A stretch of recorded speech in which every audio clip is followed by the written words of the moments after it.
행복하게 살고 싶으시죠? 자, 살고 싶으면은 오늘도 이 말씀을 잘 들으셔야 됩니다. 성공하고 싶으시죠? 그러면 인생 성공, 사업 성공이 아니고 이 말씀을 잘 들으셔야 됩니다. 그리고 알찬 인간이 되고 싶으시죠? 그런 말씀을 잘 들으시기 바랍니다. 갈릴리 바다는 바다라기보다는 호수예요. 남북으로 길이가 한 21km 되고요. 동서로 한 11km 정도 됩니다.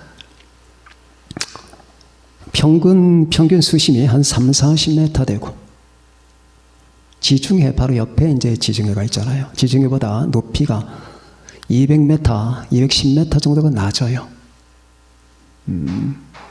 해수면보다 낮습니다. 그래도 21km 되는 장거리니까 굉장히 큰 바다죠. 바이칼 호수에는 비교도 안 되지만,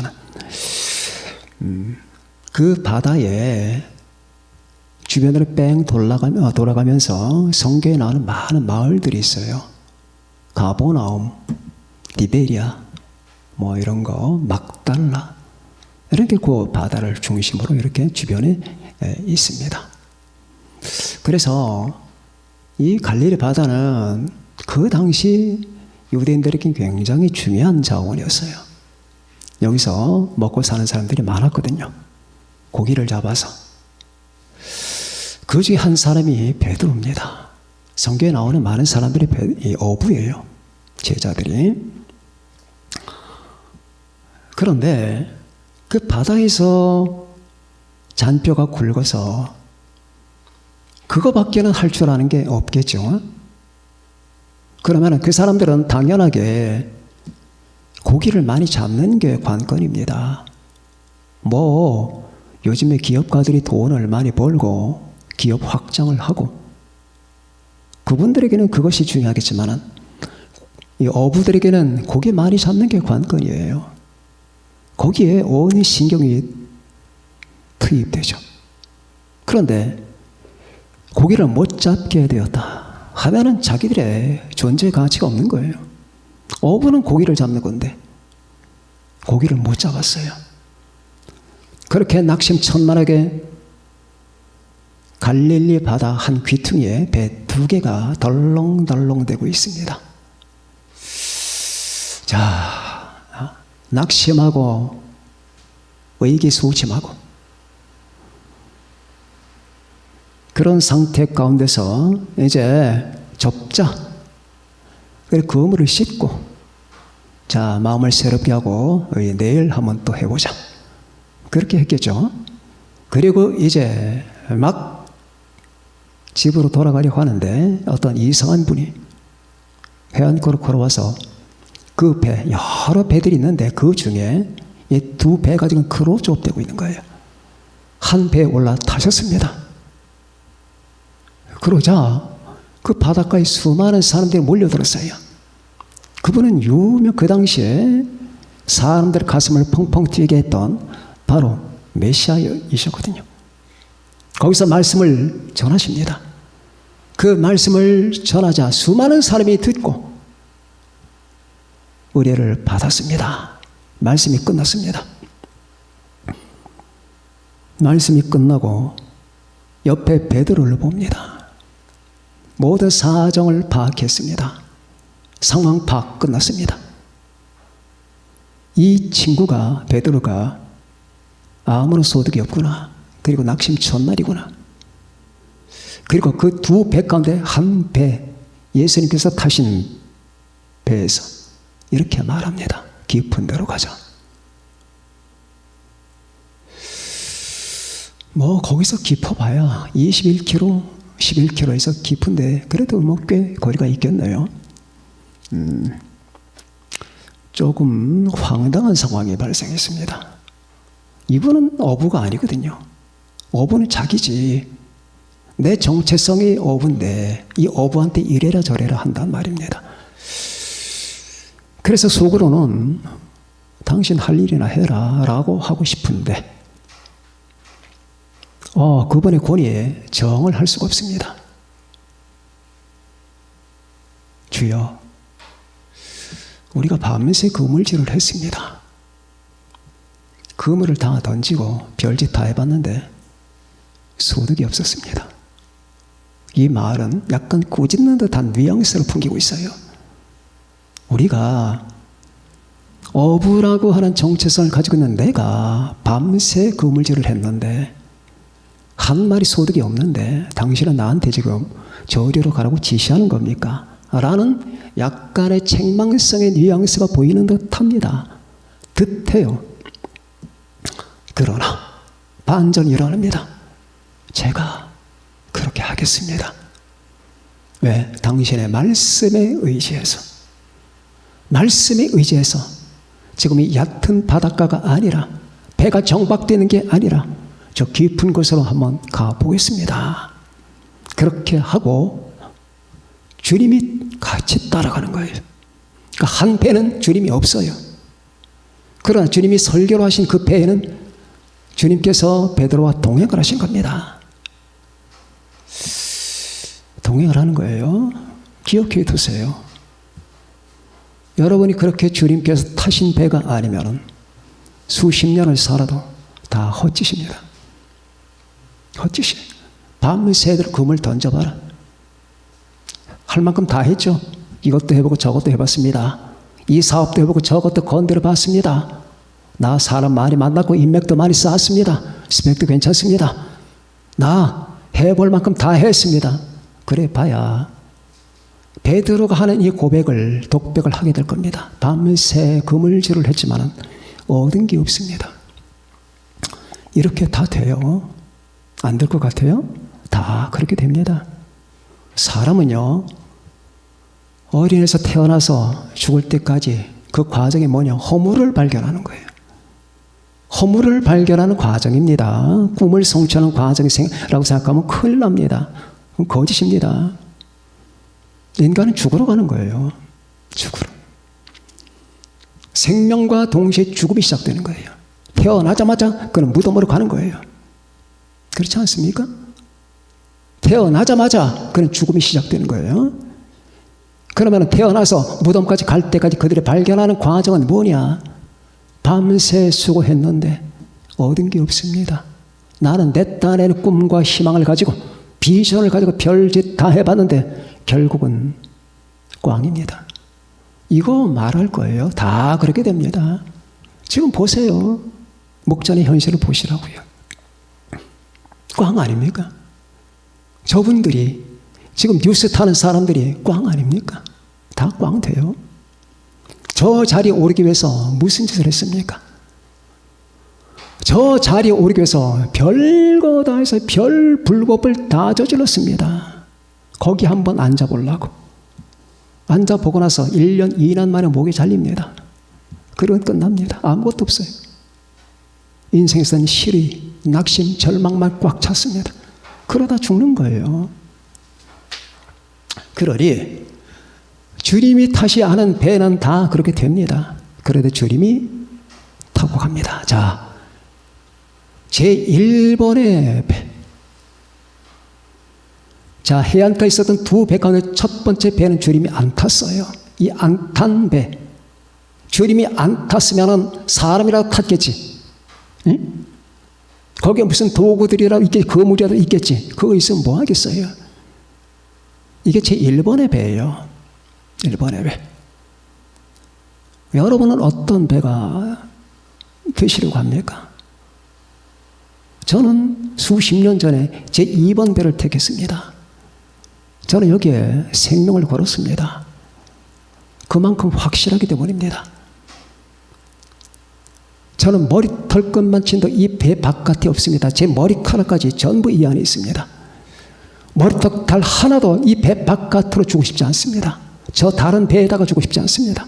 내가 던지는 신발짝도 다 써서 너덜너덜해진 신발짝도 저 배에는 던지고 싶지 않아요. 이 배에다가 두고 싶어요. 이 첫 번째 배, 주님이 없는 배, 그림자만이 꽉 찬 배, 횡한 배, 공허한 배. 자, 이게 바로 하나님이 없이, 주님과 관계없이, 하늘과의 관계없이, 하늘의 인연 없이 살아가는 사람들의 정체죠. 정체입니다. 제가 기억납니다. 중학교 때, 고등학교 때 아이들 제잘거리면서 뭐 내가 1대 빵이니 네가 2대 빵이니 하면서 학교 전체를 주름 잡거나 아니면 공부로 주름을 잡아. 공부로. 그렇게 해서 나이 다음에 뭐가 되고 저가 되고 막 갑니다. 응? 그게 이제 고등학교 되면 더 성숙하죠. 대학교 가면 조금 더 완숙하게 됩니다. 그런 사람들을 50년 만에 만나면 어떻게 됐을까? 그런 아이들이 50년 만에, 제가 한 번에 인터넷을 뒤져서 제 과거의 고등학교 동창들을 찾아서 한 아이를 만났어요. 저 혼자 만난 거죠. 아, 낯익은 아이가 거기 있더라고. 걔를 만날까 생각하다 결국 안 만났습니다. 만나면 뭐하냐? 만나면 술 먹고 담배 피고 이 험한 인생살이 얘기할 텐데, 얘야 잘 살아라. 그리고 안 만났습니다. 다 그렇게 됩니다. 그리고 그 동창들의 사진을 봤더니 전부 모여서 술집에 앉아 술 파티. 거기 나오거든, 인터넷 사진. 몇 회 졸업생 동창회. 보니까 전부 다 술집에 앉아 술 마시면서 다 그렇게 돼요. 자, 너덜너덜해진 다 인생을 가지고 몸은 늙어서 주름살 지고 알아볼 수도 없는 얼굴들. 그 첫 번째 됩니다. 이 세상의 모든 사람은 다 그렇게 됩니다. 여러분 기억해 두세요. 여기 계신 우리 어린 친구들, 젊은 친구들, 꿈이 많고 희망이 많죠? 하나님 없으면 다 소용없어요. 내가 그 길을 지나봤기 때문에 알아. 다 소용없어. 헛것이야. 헛것. 꿈? 비전? 공부하지 말라는 얘기가 아니에요. 다 헛것이에요. 다. 어떤 애들은 자살했고, 어떤 사람은 사고로 죽었고, 어떤 애들은 공허를 전전하면서 인생의 공포와 공허를 되씹고 있고, 어떤 애들은 귀농해서 시골에서 마지막 인생을 정리하고 있고, 다 그래. 기껏 해봐야 다 그래. 거기 주님이 없거든. 주님과 나의 관계가 없어. 관계가 없습니다.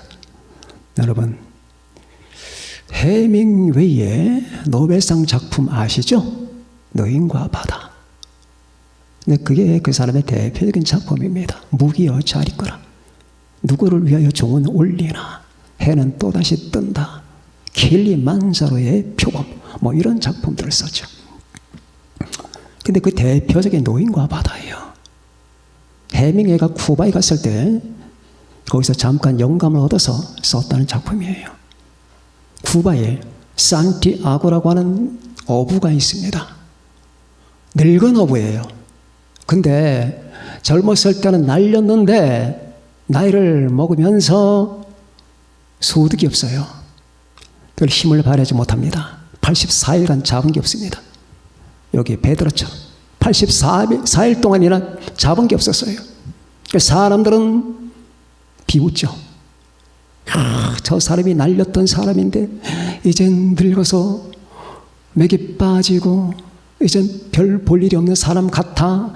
사람들이 자꾸 자기를 그렇게 쳐다보는 것 같았어. 그러다가 85일째 나갑니다. 힘을 추스리고 쿠바의 바다로 나가요.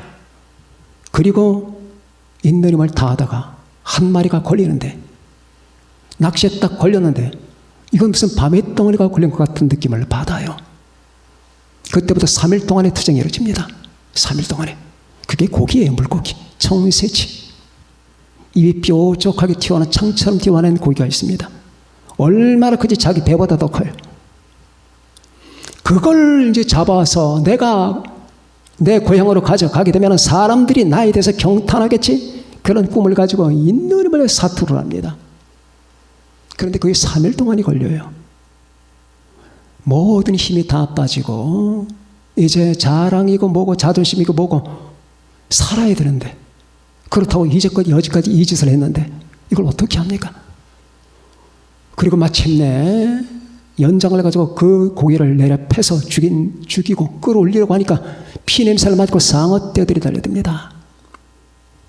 상어가 달려들어서 그 살점을 뜯어먹기 시작하는데, 이거 3일 동안이나 투쟁을 해서 얻은 이 소득물을 상어들에게 줄 수는 없잖아요. 그러니까 칼로 내리치고 연장으로 내리치면서 상어들을 내쫓지만은 잠깐뿐 결국 또 찾아옵니다.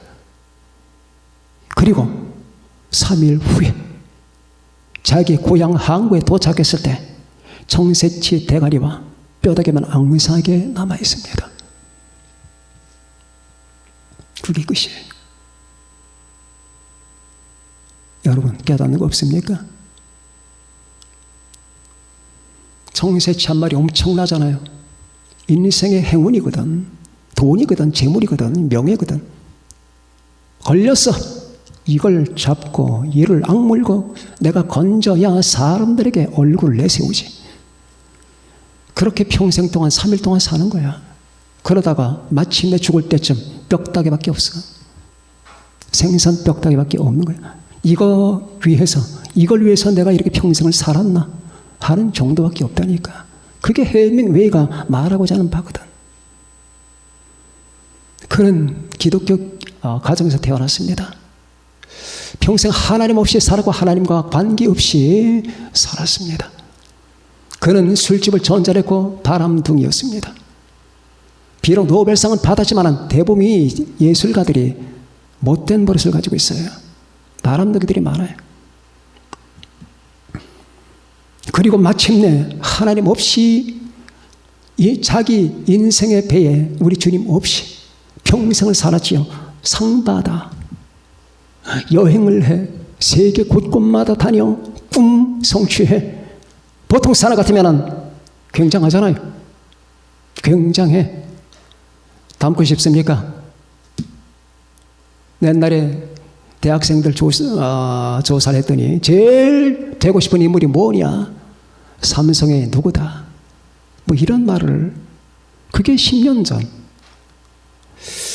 그렇게 되고 싶습니까? 여기 있는 친구들, 네? 그렇게 되고 싶냐고. 되고 싶지? 해밍웨이처럼. 그가 마지막에 편지 유설 한 장 남깁니다. 나는 필라멘트가 끊어진 전구처럼 비참하다.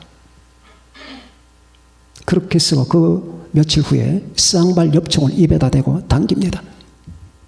그래서 머리가 날아가죠. 그렇게 되고 싶냐고. 물론 그분도 그분의 입장에서는 최선을 다한 거죠. 그게. 그걸 제가 그 인생을 비우는 게 아니라 저는 지금 신학적인 입장에서 말을 하는 거예요. 신앙적인 입장에서. 비었잖아요. 그렇게 되고 싶냐고. 비었단 말이야. 아무리 해봐 결국은 비어. 주여, 밤새도록 그물을 던졌는데 얻은 게 없습니다. 밤새 해보라고. 있을 것 같아요? 그거는 내가 나를 속이는 거야. 없어요. 돈은 벌 수 있어. 지금 돈을 건졌다는 게 아니라 인생의 의미와 기쁨과 행복을 건졌네라고 말이야. 없다니까. 아무런 게 없어. 그렇게 해서 그 노인은 인생의 바닷속으로 사라지고 말았습니다. 빈배예요. 빈배의 슬픔. 여러분과 제가 이런 인생의 실태에 대해서 제가 설교를 할 때 항상 조심하는 게, 이 설교를 설교학적으로 여러분들에게 저분이 이거 설교하는 거지, 이 느낌을 불식시키기 위해서 묻어내를 쓰는 거예요. 아, 저 사람은 설교자니까 설교를 하는구나. 저는 인생으로 지금 다가가고 있거든. 신앙으로 다가가고 인생으로 다가가고 있는데 이 설교로 들으면은 그게 부딪힘이 적게 돼요. 여러분, 자, 이 빈배를 의식하시고 여러분이 빈배가 안 되기 위해서 여러분이 알아야 될 게 있습니다. 그게 두 번째 배라고 하는 거예요. 주님께서 타신 배. 믿습니까? 하나님과 관계를 맺는 거예요. 돈과 관계를 맺지 말라. 반드시 죽는다. 어떻게 관계 맺은 걸 알아요? 내 마음속에 가장 귀중한 게 관계야. 내게 가장 귀중한 게 있잖아. 그거 없으면 못 살 것 같은 거. 그게 재물이든 돈이든 뭐 스펙이든 아니면 뭐 가방끈이든 명예든 아니면 사회적 어떤 입장이든 그거야. 그게 관계를 맺었다는 거야. 내가 의미를 부여했잖아. 여러분, 내가 의미를 부여했습니다. 뭐에? 지금 강아지에게 의미를 부여했어요. 그래서 요즘 강아지 많이 키우잖아요. 그걸 뭐라고 하는 게 아닙니다. 그런 법칙을 얘기하는 겁니다. 저건 그냥 강아지예요. 물론 강아지는 머리가 똑똑하죠. 사람과 정을 나눌 수 있어요. 근데 의미를 강아지 이상으로 부여했습니다. 강아지에게 강아지 의미를 부여한 게 아니라 사람의 의미를 부여했습니다. 그래서 해지 중계했습니다. 그럼 그 강아지가 죽었습니다. 그럼 내 안에서 한 사람이 죽어나가는 거예요. 한 사람이. 내가 의미 부여한 거에 따라서 그만큼 그 결과가 오는 거예요. 그건 뭐냐? 사람에게 의미를 부여했다. 돈에게 의미를 부여했다. 사회적 입장, 사회적 신분에다가 의미를 부여했다. 그럼 그 사회적 신분이 딱 떨려져 나가는 순간에 그는 목이 잘리는 거예요. 왜 그렇게 살아? 그건 아무것도 아니란 말이에요. 내가 무엇에 의미를 부여하고 있나 한번 보셔요. 그게 우상이라고 하는 거야. 우상 숭배는 뭐냐? 아무것도 아닌 것, 그 원래 본래 가치 이상의 가치를 부여해서 그를 신격화시키는 걸 우리는 우상이라고 하는 거야. 우상 숭배.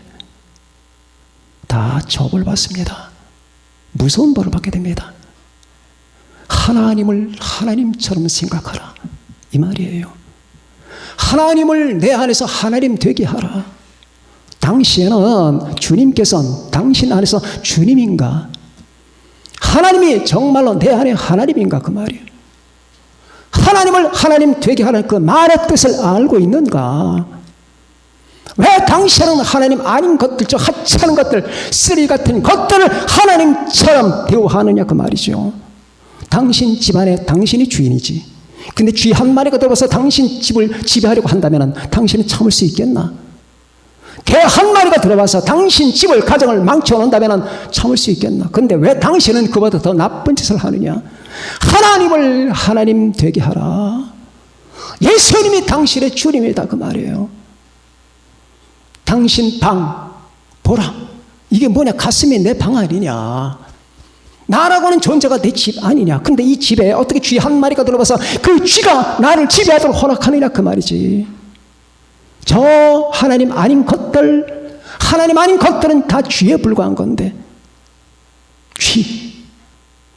이 세상 병에도, 인간의 연애도, 그리고 모든 사회적 지위도, 돈도 재물도 다 쥐야. 이 쥐가 내 안에 들어와. 왜? 내가 들어도 문을 열었거든. 들어와, 제발 들어와. 나는 너에게 의미를 부여할게. 네가 제일 중요해. 나 하나님 같은 거 필요 없어. 네가 제일 중요하다니까. 그러니까 나 와서 나를 지배해 달라. 그러니까 귀신들이 들어오는 거야. 귀신들이. 귀신은 인간 허락하지 않으면 안 들어와요. 자, 그러니 관계가 얼마나 중요하냐. 내가 태어나서 당신을 알았고 당신이 날 알았고 그것도 어느 정도 알았느냐. 우주가 창조되기 전에 주님께서 날 아셨다. 세상에. 그런데 나는 태어나서 잠깐 동안에 당신을 알았고 그리고 이젠 당신을 내 배에다가, 이 배는 뭡니까? 나예요, 나. 나에다가 당신을 태워서 당신이 이제는 주가 되고. 여기서 우리는 세 가지 중요한 걸 봐야 됩니다. 그 베드로의 배에 주님이 탔다는 거. 둘째, 그 배를 떠나지 않고 깊은 데까지 동행한다는 거. 한 배는 여러분 주님이 없잖아요. 동행을 하는데 언제까지? 깊은 데로 간다는 거. 이 세 가지 사실을 기억해둬야 됩니다. 주님이 탔다. 그것만 발견하면 안 돼요. 내가 매 순간마다 주님과 동행하고 있나, 주님께서 나와 동행하시는가를 보셔야 됩니다.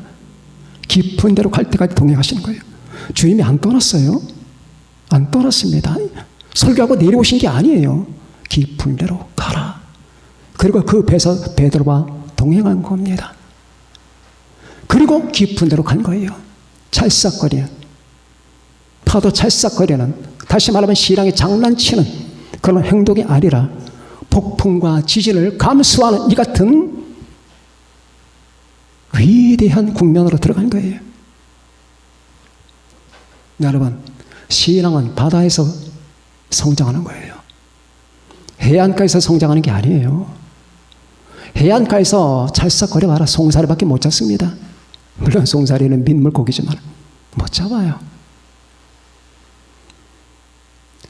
지진이 나고 폭풍이 치고, 아, 이제 내가 끝났구나. 그래, 끝날 바에야 한번 멋진 광경이나 보고 한번 끝나보자.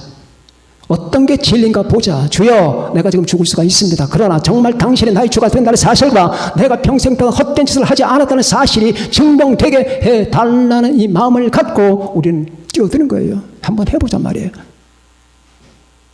여러분, 그런 용기가 있습니까? 내가 주님을 믿는 거, 내가 하나님의 자녀가 됐다는 거, 내가 주님 안에 거하고 주님이 내 안에 거하신다, 이 사실의 엄청난 의미를 여러분이 포착하고 계신지요? 그러리라고 믿습니다. 여러분, 깊은 데로 가셔야 됩니다. 신앙 장난치면 안 됩니다. 수학 없습니다. 장난치면 안 되는 거예요. 남들이 하니까 하는 거예요? 아니에요. 신앙의 주관성을 가져라고 말이에요. 깊은 데로 가자. 자, 깊은 복음으로 들어가라. 깊은 기도로 들어가라. 깊은 예배로 들어가라. 깊은 사랑으로 들어가라. 거기서 하나님의 영광이 비친다. 여러분, 성경 볼 때 주님을 만났나요? 제가 언제 주님을 만나나요? 제가 자주 말씀드리죠. 우리는 주님이 환상으로 나타나야지 주님을 만난다고 생각하는 잘못된 습관을 가지고 있을 수 있어요. 환상 같은 거 물론 필요할 수도 있겠죠. 필요한 사람에게는 하나님이 주실 겁니다. 그런데 환상 아니라도 성경만 펴두면 주님을 만나요. 그게 사실입니까? 목사님의 주관 아닙니까? 아니에요. 성경의 복음서를 펼치잖아. 그럼 거기 주님이 나타나. 이건 말이에요. 환상으로 보는 것보다 훨씬 강력한 거예요. 그 복음서에 나타나 있는 주님의 형상이 정말 여러분 한번 겪어보시라고. 환상 속에서 주님을 만난 것과 복음서에 주님을 만난 것, 어떤 게 더 강력한가? 어떤 게 더 강력할 것 같아요? 환상 속에서 주님이 피를 뚝뚝 흘리시면서 나를 안아주면 굉장할 것 같아요? 복음서에서 만나는 예수님의 형상과 그분의 그 체온, 이게 엄청나게 강한 거예요. 환상보다 훨씬 강한 거예요. 주님을 만나야 돼요. 깊은 데로 가면 다 보여요. 주님이 내가 여기 있단다. 나를 가지고라. 나를 보고라. 다 하신 겁니다. 주님이 탔다. 혹시 자기 존재의 인생에 주님이 안 탄 사람은 철저하게 회개하십시오. 돌아서야 됩니다. 결국 망가집니다. 그 배는 해안가에서 출렁거리다가 언젠가 태풍 오는 그 날에 바위에 부딪혀 산산조각 납니다. 아무것도 아닙니다. 그러나 주님이 함께 임하신 그 배, 시작할 때도 중간 과정도 내가 죽을 때도 주님께서 내 배에 계셨지. 그런 죽음도 같이 죽어주시는 거거든. 여러분은 죽을 일이 없을 것 같지만 주님 오시면. 그렇게 해서 깊은 데로 가는 거예요. 오늘도 내일도. 주여, 무슨 방법이 있나요, 목사님? 방법 같은 거 그냥 많이 기도 안 되죠. 기도 안 되는 걸 해결하는 방법이 뭘까? 기도 그냥 하는 거예요. 기도가 기도를 구원한다. 영국의 유명한 신학자 P.T. 포사이스, 기도의 정신한 책 속에 나오는 얘기입니다. 기도가 기도를 구원한다. 기도하는 사람은 한순간의 전투에서는 패할 수가 있다. 그러나 인생의 장기 전쟁에서는 절대 패할 수가 없다. 전투에서는 패할 수 있지만 전쟁에서는 패할 수가 없다. 이런 말도 얼마나 충격적인 말이에요. 깊은 데로 가면은 우리가 거기서 하나님의 위용과 하나님의 영광을 봅니다. 그렇게 해서 나중에 이 두 배, 주님이 타지 않은 배까지 나중에 고기가 들 수가 없어요. 딱 금을 들어올리는데 이건 엄청난 게 걸린 거예요. 그러니까 그 배에서 잔뼈가 굵은 이 베드로가 손을 벌벌 떨면서 이걸 배에 끌어올리지 못하고 그냥 끌고 오는 거야. 해안가로 끌고 와서 동무들, 친구들을 손짓합니다. 야, 나 좀 도와줘. 그래서 여러 사람이 달려든 다음에야 그걸 끌어올리는데 얼마나 횡량이 생겼느냐. 아까 주님이 타지 않은 배까지 잠겼는데 그 배가 다 두 배가 바다에 잠길 정도예요. 자, 이 정도면은 예수 믿는다는 게 뭐냐? 내가 우리 주님 안에 있다는 사실이 뭔가? 내가 하나님의 자녀가 됐다는 사실은 뭔가를 증명하지 않습니까? 여러분들 다 그러신 분이라고 믿어요. 여기 계신 분들 말은 안 하지만은 우리 주님과의 관계 속에, 하나님과의 관계 속에서 많이 기뻐하고 감사하고 긍지 삼고, 제가 설교를 했지만은 여러분들은 이런 세상 것과 빈 배처럼 다른 걸 탐하지 않고 오직 하나님을 사모하고 사랑하고 그 안에서 만족하는 사람들인 줄 제가 믿습니다. 그래서 매 순간 매일마다 이 같은 여기 보면은 얼굴들이 나타나잖아요. 그런데 그러한 마음을 가지고 더욱 성장 발전해서 여러분의 기쁨은 2배, 다른 배까지 채우세요. 내 배만 채우는 게 아니에요. 내 옆에 있는 배를 채우세요. 어느 정도 2배가 그냥 바다에 가라앉을 정도로 채우라고 말이에요. 여러분 안에 있는 생명, 여러분 안에 있는 이 진리, 여러분 안에 있는 이 기쁨과 행복, 여러분 안에 있는 영광, 여러분 안에 있는 이 같은 놀라운 인생의 의미요, 하나님의 축복이 얼마나 충만한지 내가 잠기는 게 아니라 옆에 사람까지 잠기게 만드는 결과를 생산해내는 여러분과 제가 되시기를 예수님의 이름으로 축원합니다. 기도하겠습니다.